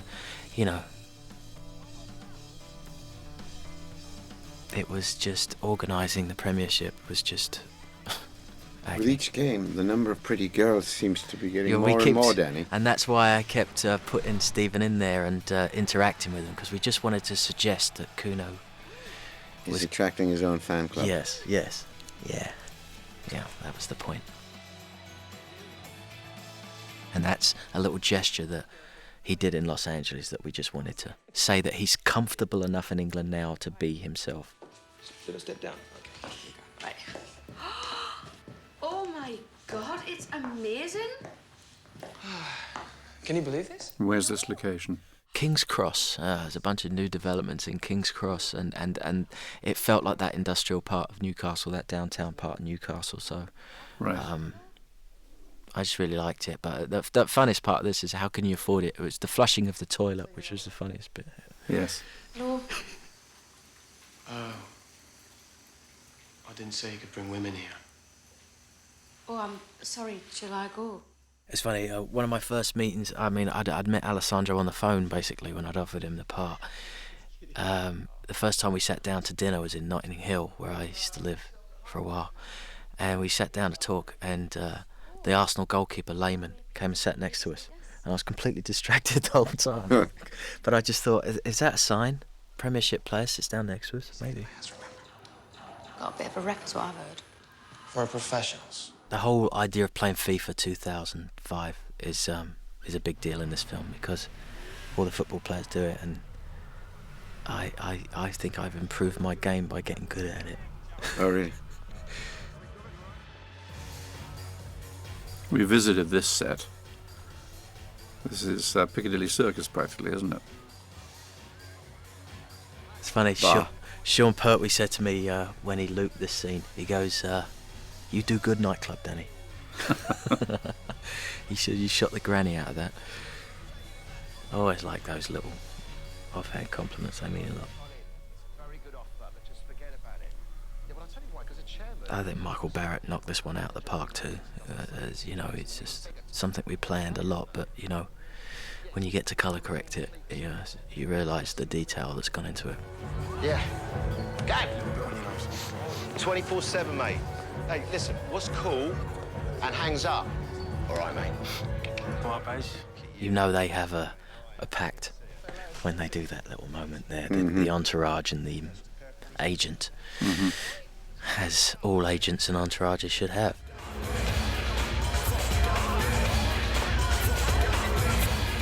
Hello. Hi, how you doing?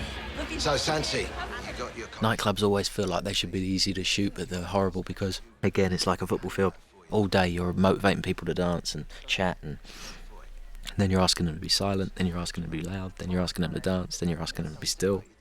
It's like party scenes too, isn't it? Party scenes. All difficult because you have to keep that atmosphere, that energy. Yeah, up And they've all been day. sitting there several hours, and then...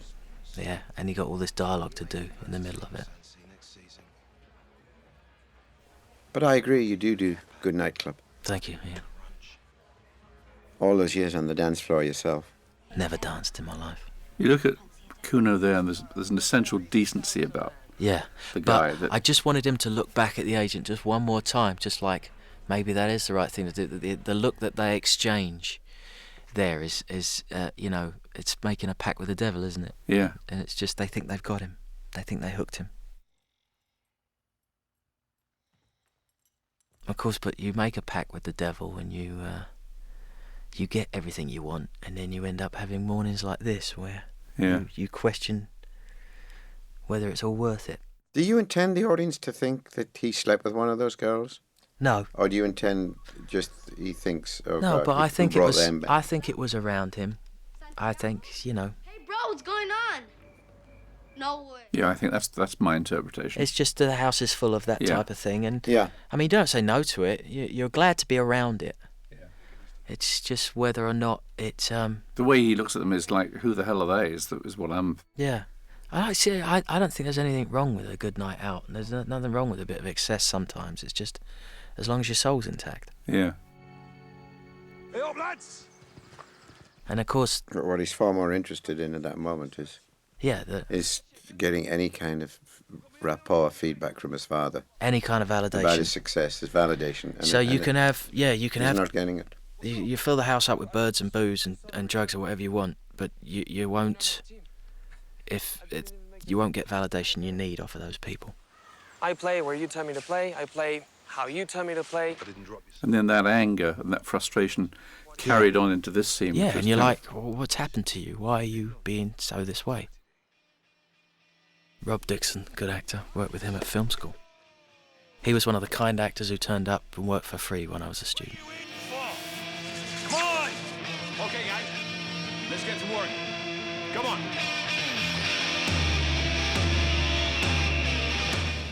This is the taste of the life.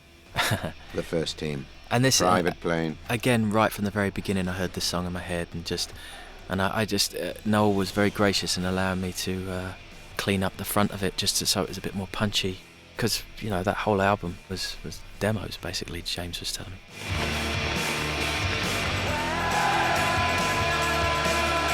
And the Newcastle crowd who visited Fulham that day were just so fantastic, we couldn't stop shooting them. But it won't be enough in itself. Liverpool are breathing down their necks. And to make it worse, there is a They got great fans, and they're always very popular, actually, as away fans go. Yeah, never any some trouble. Teams. Yeah. I mean, they did so many things. If you love Newcastle, take your shirt off. If you take your shoes off, and it was just unbelievable. Yeah. They were having so much fun, and of course, we were so lucky this day because they stuffed Fulham.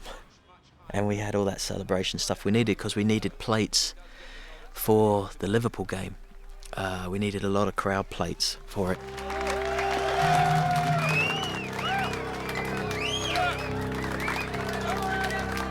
Yeah, when Dick and I first came here, and you too, Danny, this was the way we watched soccer. We went to a pub in Santa Monica. Yes, very early in the morning. So, smoke-filled. Transmission, bacon and eggs, pints of beer. Yeah. And cigarettes. At 7 in the morning. At 7 in the morning. Yeah. God, it was fun.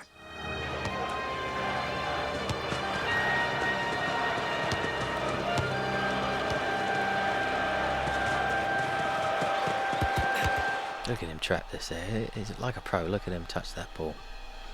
And the turn. Given back by Ashley. Absolutely wonderful play there. Were any of those CGI shots in the background? We replaced some crowd, yes. This is our friend Brian Johnson in the front line of the lead singer of AC/DC. And Geordie Newcastle fan. Somebody said to me that day, that guy looks just like the lead singer of AC/DC. I said, it is. No, and I met him at Newcastle with you guys, and he said, I'll come to LA and do that. Yeah, I thought he was joking. No, he loves to act, he's a good actor. Yeah, and we got a project with him. You can't quite believe this. He's going on. choice. And it is now quite a day for this young man. Yeah, it's a big moment. I just wanted to see that name, and 26 is my lucky number. It's the number I always like to use, and I very selfishly gave him that number. There was a scene that was cut out that we just threw on as an additional scene before that, which was just gilding the lily a little bit, maybe, where he gets his number. He sees his number for the first time lined up against everybody else's. But I think the reveal of it on the field was a little more powerful. Mm-hmm. Brian Johnson was very funny. He said to us, they're not going to cut my part out, are they? I said, there's no way you could cut your part out. I think it was so intrinsic to the key, to two key moments in the whole movie. I said, he was more protected than... If he scores, I'll buy you a pint. Yeah. And when he scores, well, they don't score, he says, I'll buy you that pint now, and he says, it's a little early. Not in Newcastle, it's not. I mean, you can't get rid of that stuff. By Muniz! Down! Penalty! Come on, boys! Come on, boys! Esto no se hace! Penalty, boys! Penalty! Down you. I can't watch it if that playboy's kicking it.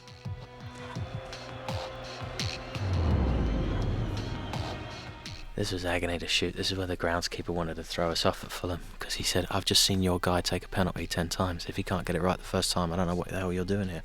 I was like, well, thanks for the input, and I'll get back to you. It makes him dive the wrong way with the pause, yeah. I wish I could do that.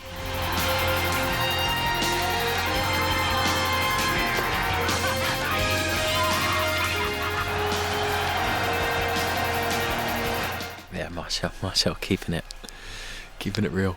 Yeah. Take no, son. A little early. Not Newcastle, it's not. Only seconds to go, and if it ends like this... Yeah, we've all seen some games in those LA pubs, haven't we? Yeah, got it. Yeah. Not that long Fox ago and either. Pines in the Valley. England and Argentina, Santa Monica, the one we Hollywood. won in the World Cup. Oh God. 1-0. I was in Mexico then, funnily enough.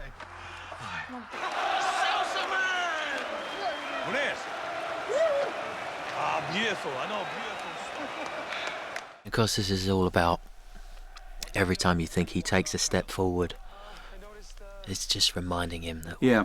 the story hasn't even started And yet. again, Ian and I thought if he'd gone on and scored, it Yes. would have been too much. Yes. You know, too unbelievable. We thought a good run. He wins the penalty, so they get the goal, and then he gets bollocked for not passing. And we thought that was a kind of nice balance of not being, you know, too successful too soon. Hey, Johnny. Santiago. Congratulations, you were amazing today. David was great. All I can say is just, you know, a real pro. And it was a short amount of time we had to do this, extremely short, because their schedules, I mean, you know, these guys are superstars, and you get a very short amount of time with them. Two more superstars about to. Yeah, and they're so reveal used to being in themselves. front of the camera and doing commercials now that they just, what do you want me to do? Bang, nailed it, thank you. Sudan, Rao. Of course, and then afterwards you play this moment in your head and you're like, I never asked them this, I didn't want to, you know, I wanted to spend some time with them, and I could have done the scene this way, I could have done, but you just have to go, all right, we've got a few hours, you stand there, action. Yeah. It's a shame, I really wanted to bask in this moment a little more. Yes. Over here shooting a commercial. Oh, mucho dinero, Santi. Come on, let's go. This place is dead. What? What do you mean? Where? This is my town, son. While we were in the cutting room, they said, would you like to hear the new Happy Mondays track? I was like, they're back together again. Because I heard it, I was like, that's where you put it. Follow me.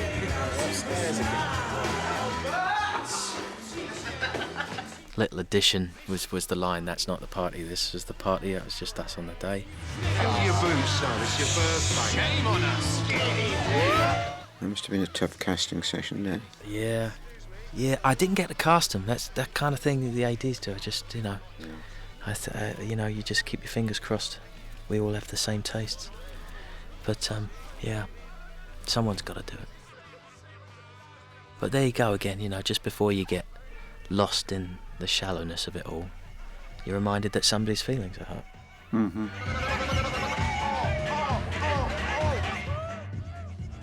I love those moments where you just say to the guys, you know what to do. You put some music on, sit back and roll, and you just let them go at it. You wouldn't need to say anything to most of the girls in there. I have a girl. Well, I think I have one. I just wanted to leave this a tiny bit open, like, she is kind of hitting on him. Just a little bit. You know? Because she's from that world. It just doesn't make her happy. Much the same people. No, she doesn't look happy through the whole movie, does she? No, because you think it gives you everything, but it actually gives you nothing. Yeah. Don't tell him I've gone. Not that he'd notice. But even in scenes like this, surrounded by all the booty and bling, there's just such a fundamental decency about Santiago's character. Yes. That Kuno just, and you, of course, gets across. Yes. Sometimes I wish I wasn't so fundamentally decent, though. Well, we all do. Exposed yourself to this kind of situation. Who is the other player? The other one? It says there are 2 Newcastle players. Yeah. Who is the other one? Tiny bit of Alessandro's head. I thought that was pretty funny when we were doing that. You mean you won't tell me? Yeah. Russ, hey, I have to explain about... This was day one. Shot one. First shot of the movie. Shot one. Yeah. Shot. Well, that's where Ian came over to me with the call sheet, and he said, I've been bragging to all my friends that I've got a call sheet. It's a good thing to have in your pocket, isn't it? It's always a good thing to have. All the films that don't happen, Yeah. All the frustration and the months of writing and the films that end up on a shelf. And then you wait for that day that, first of all, it whispers through your door the night before. Yeah. Comes under the door like a breeze. Hey, what happened, man? Oh, I got stretched off in a reserve. And this was, you know, the It was a sad knee, moment. the knee we mentioned earlier. I'm all right, Scan. You'll be fine. They can fix anything these days, man. Just as you get cocky, this can happen. And I liked this at the day when what changed the scene was when I said to Kuno, back away from the knee, as if you could catch it, as if it were a disease.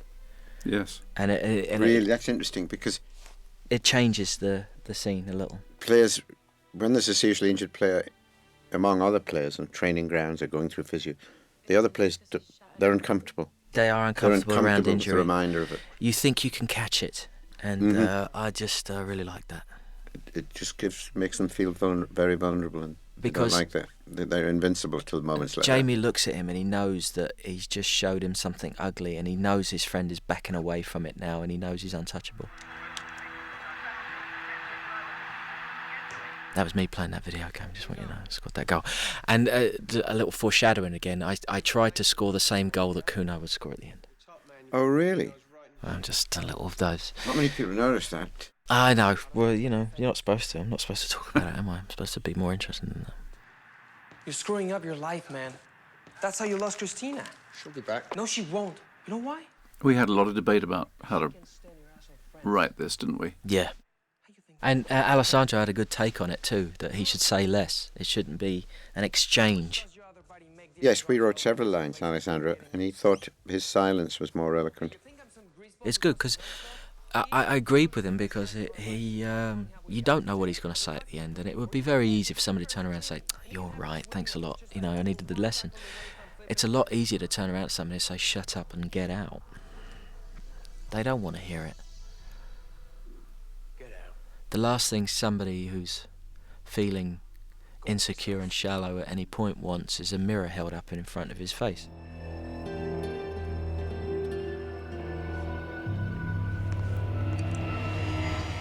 Your own reflection sometimes can be a lot more damaging than any demon. And then, bless his heart, look, he's happy to take his brother's place and...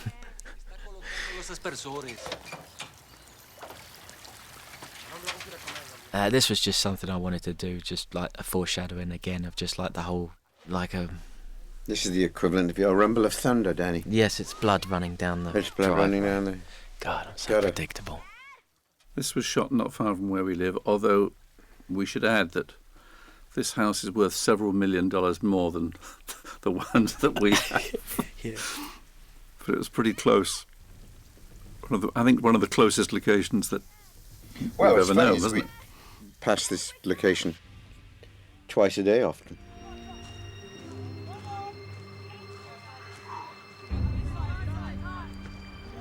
Is that a big old nursing home or hospital, Danny? It's a school. School? Yes. Which school was it? Do you remember? Oh, it wasn't. Bluecoats. It wasn't. It was in the south. This wasn't it? It was near Reading. It was out, actually, past the studio. I need to phone your grandmother.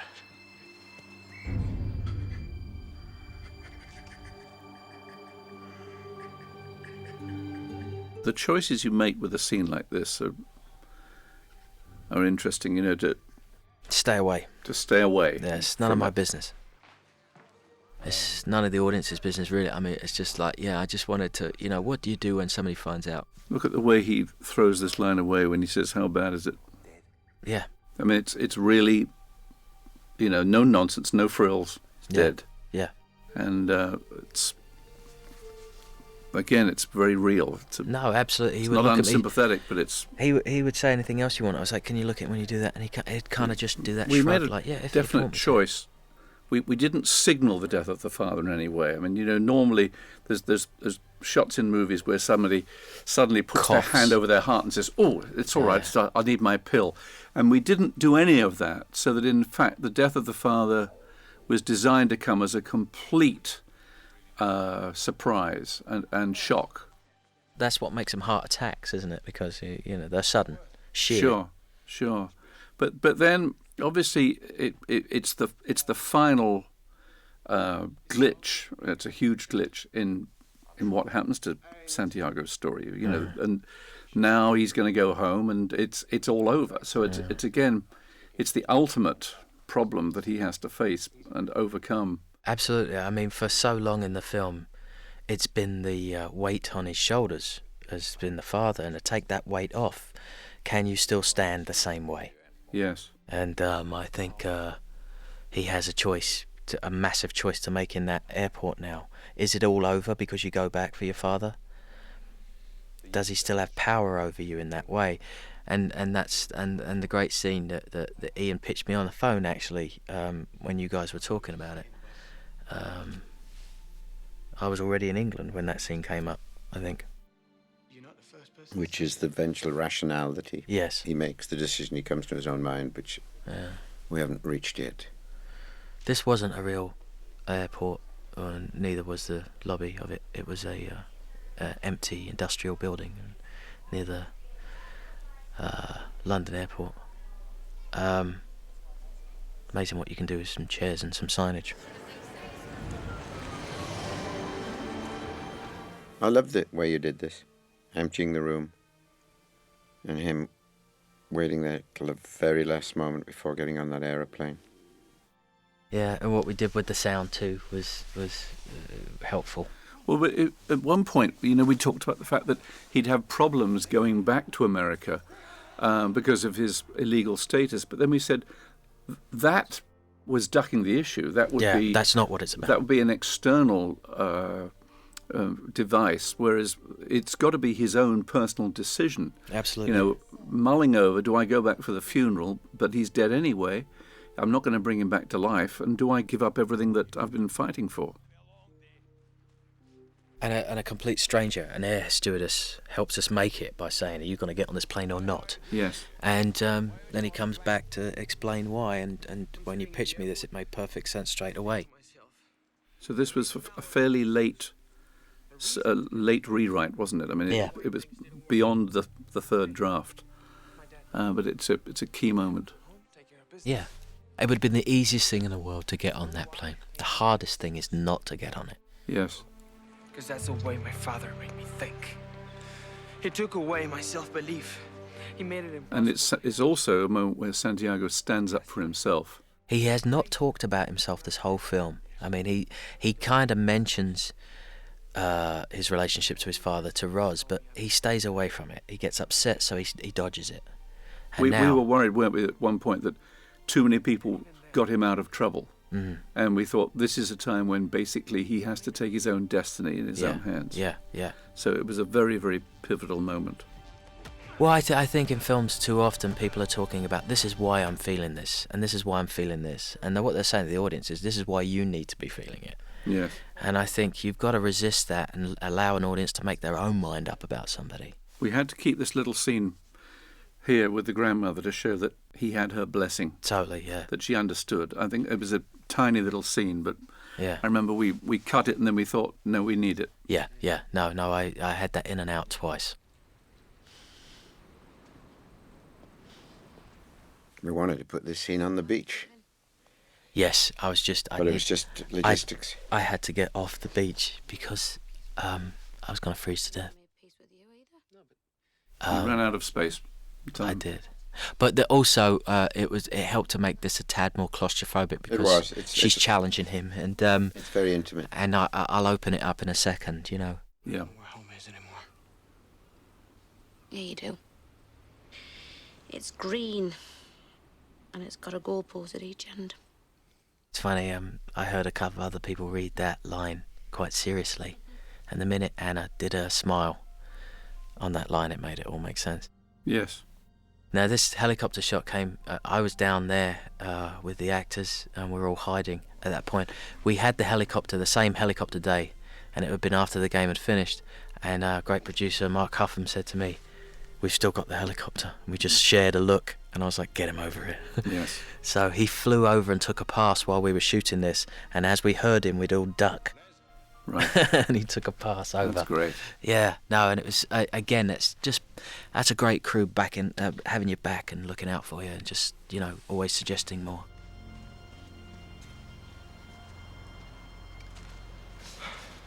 This was all about don't look at him. He may give you bad news. And it was the whole idea of just somebody, he doesn't trust anybody anymore again, you know? I know he's been having fun and he's been scoring goals and he's met a girl, but he still doesn't feel like he deserves it. He's just, he's not living up to it yet. It doesn't belong to him yet, so he's worried that he's going to be told to leave again at this point. And he'd probably pick up his bag and he'd walk out. Yes. To be on this pitch. And now he gives him his chance. You like the manager now? Yeah. And he does something in his own language, which was Marcel saying something, can I say something in his own language? Which was a lovely human touch. Yes.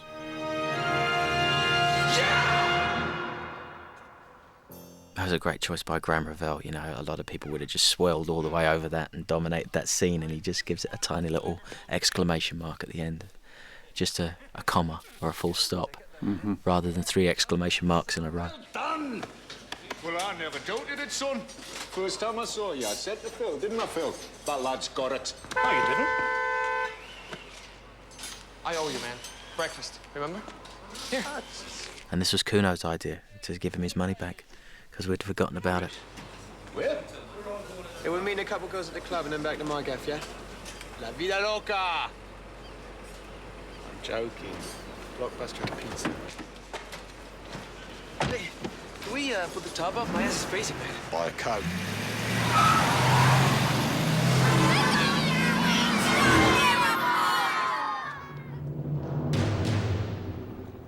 Right from the start, the three of us all said it's about Santiago. It's not about a club. Yeah. So Newcastle don't have to, you know, the team doesn't have to win the World Series or the Stanley Cup or the Super Bowl. Right. It's not about that. No. It's about him making it, getting picked, and that's why we saved his first start on the team to a home game. So basically, it's about him running on the field and being accepted by 52,000. Yes. That's the end of his journey. Yeah. That's the end of his journey. He didn't need to win with the team one of the great prizes in football. No, just qualify. Just, qualify. Qualify for Europe. Well, I think it originally it was Newcastle winning the Premiership. In the script we took over, and we looked at each other and said, "No one's going to believe that." Not with Newcastle's record of the last few years. But at the same time, if you make, that's why we made the goal qualifying for Europe, which was coming fourth, which is unusual in a sports film. Yeah, absolutely. But it wasn't about that, as Ian says. It was really about that moment when he's finally playing in a home game. He's made it. And the speech there, we always called it a speech, although there isn't one, because in every sports film, somebody comes in there and talks about that being the best day of their lives and all that, which I've always found in sports films kind of, if I'd ever had a coach tell me that was going to be the best day of my life, I don't know if I'd have appreciated it. So he just looks at his group of professionals and he tells them they deserve to be there. He just says, you know what you have to do. And that came from the simplicity, it came from talking to players. And I said, what do coaches say? And they say nothing. They just give you a tap on the back, or they look at you and smile, and you know what you have to do. Enormous relief to Dick and I when you told us that. We didn't have to write that. Didn't have to write one of those glorious 2-page speeches. Arrogant speeches. Which I always find extremely arrogant. Newcastle are choosing to start with young... Did you get that shot on a real game day? No. That was the Frame Store being the best visual effects company in the world again. So here we are, the climax of the... I was just begging for goals this day. Begging for goals. And we got one.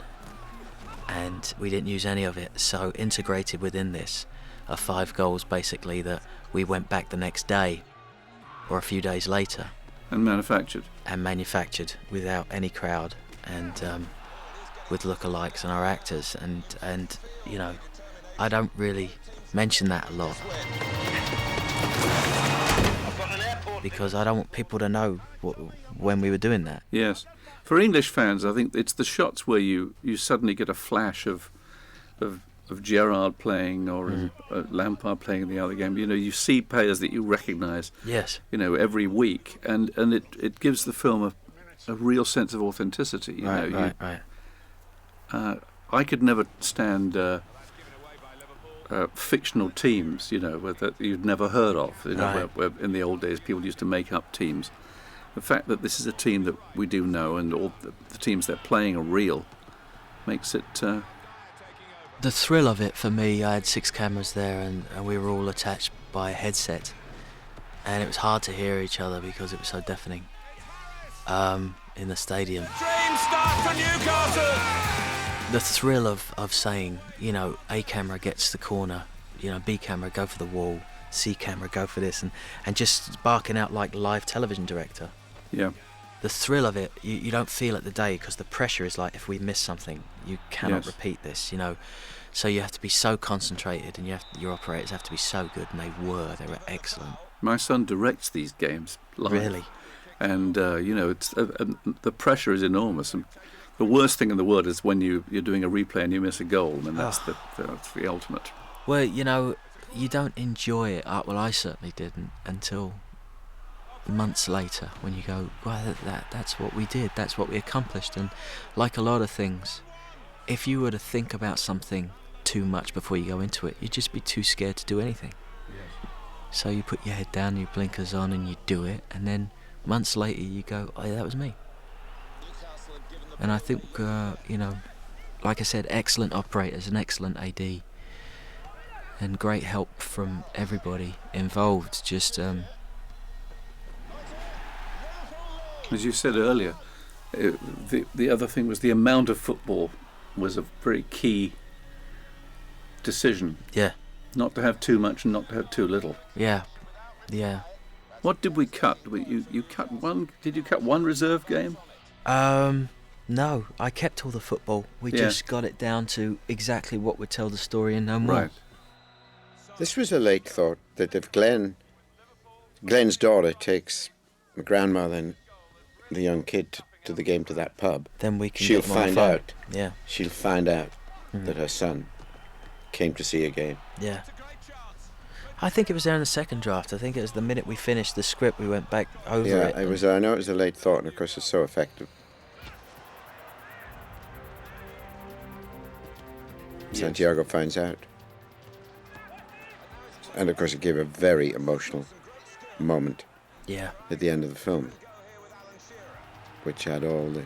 Well, there's a very, very deep-rooted desire to have parental approval, isn't there? You know, parental approval of whatever you do, and because that's what he didn't have. Right. He gets it by.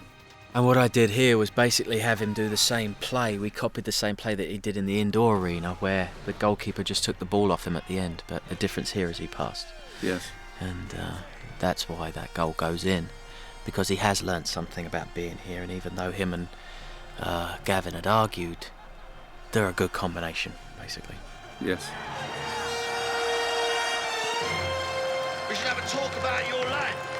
Talk about what, Daddy? You know, representation. It's going to be a feeding frenzy. It's going to be murders. Like sharks out there. I know. That's why he's signed with me. You are.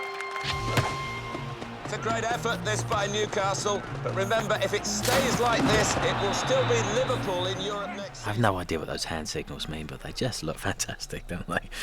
I'd love to think that there's a science to all of that. I know. There's a real guys.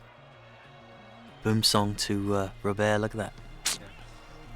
Oh, little combination. Robert is no longer there. They turned up for us. They were there for a whole hour. Well, it's quite amazing. When we first met Mike Jeffries and he told us about, we're going to do this and we're going to do that and we have cooperation from these people. with experience of how the football world is so insular, can never quite believe that any of it was really going to happen. I did like the time when Dick met Freddie Shepherd, and just took it with a pinch of salt when he said we're making a film up here. But it happened to give everybody credit with incredible speed, which is and a lot of coaxing from Mr. Mark Huffam. Yes, but sometimes that speed is you do feel there's a train running behind you on the track, so you better get out the way. Oh yeah. Come on, come on, come on.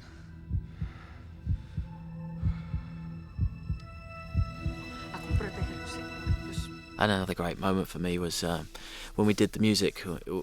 Very limited budget, so we only had the big band for 3 hours in the morning at Air Studios, and we started with this track. And I was very nervous because the night before, that's that video game goal, but the very night before, I was in the hotel room with Graham, doing these cues, and is it going to be too big? Is it going to be this? Is it going to be there on time? All of that stuff. And then, the conductor tapped his roster, and bar one played, and I was just blown out of my seat. I was just, I got emotional then. It's these things come from music originally, and then when the music comes together at the end, for me, it's full circle. Hey, we met his dad. How could you? How could you see the dad here? He was here. Dad was here? Well, how does she feel? And I like this because it's just don't tell us how to feel. Just get out in time and let Kuno go through it rather than playing that massive beat there. Yes. There's more to come. We finished the game and we're just thinking, hang on, we just learnt something huge. Well, aren't we going to deal with that? Yes. This was the real crowd. They ran on the field at the end, and they ran on. You stole the shot. Oh, the courage to run out in front of a real live crowd. Someone wants to speak to you. Yeah! Santiago, we saw the game. Julio and me. No, Glenn's daughter brought us. You were fantastic. Where would we be without cell phones? Exactly, yes. And it works. It's 8 in the morning in Los Angeles. No, I know, we worked it out. Yeah. Well, what great reception they had. Yeah, well, it can happen. Great reception. It can sometimes be better reception than it can when you call him Burbank. And that's it. My dad saw me play, and that's enough. And that's enough. He saw me play. And, as a kid, that's all you want sometimes. Yeah. I didn't get a goal. I'm sorry, Dad. Doesn't matter. I saw you play. And that's the validation people need. You can fill the room up with hookers and you can fill it up with whatever you want. But the validation you really need is from your own father, and if you're playing football. Well done, Danny. Well done, you two. Well done. And a wonderful song. And Noel Gallagher makes my dreams come true at the end here with a winner. Just is this song on the new album? It's on the album, in stores now. Yeah, I bought it. I have it. Like I said, the music for me is the happiest moment of any film, and for a hero of mine to write originals for something was just beyond anything else. All right, and now it's off to back to work. So don't try and up my head with your problems. I'm just trying to fix up my bed in the doldrums. Lost behind a silver screen are all the things you could have been.